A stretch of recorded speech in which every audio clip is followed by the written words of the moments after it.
ये देखिएगा एसएससी की जो परीक्षाएं हो रही हैं उसमें देखिएगा आज के दौर में निखर कर आया है पैसेज और कम्प्रीहेंशन, इसको आप बोलते हैं, है ना। और ये सेकेंड वाला क्लोज टेस्ट, क्लियर है। ये क्यों पूछ रहा है पता है?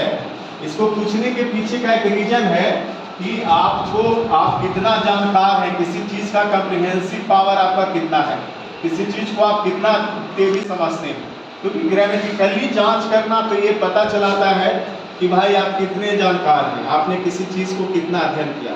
हो सकता है ऑब्जेक्टिव पेपर हो रहा है तो वहाँ तो आप तुक्का मार के नहीं कर सकते, लेकिन कम्प्रीहेंशन हो जाता है कि आपकी समझ शक्ति कितनी है। और समझ शक्ति उसी व्यक्ति की बेहतर हो सकती है जो क्या करेगा, पढ़ेगा, है ना। यदि सही वे में पढ़ेगा, यदि उसको समझाने का नॉलेज रखता है, वो क्या करेगा, सही वे में सामने वाले के सामने पेश कर सकता है कि हाँ भाई मेरी जानकारी क्या है।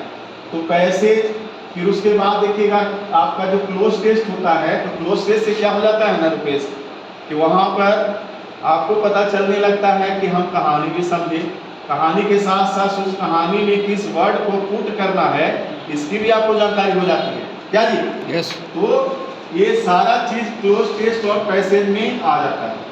इस वजह से अभी देखिएगा मोस्टली जो पेपर हो रहे हैं ना उन सब में यही दोनों को प्राथमिकता मिला है। जैसे अभी देखिएगा आप बीपीएससी का ट्री दीजिएगा ना तो सीधे 25 नंबर का पैसेज है।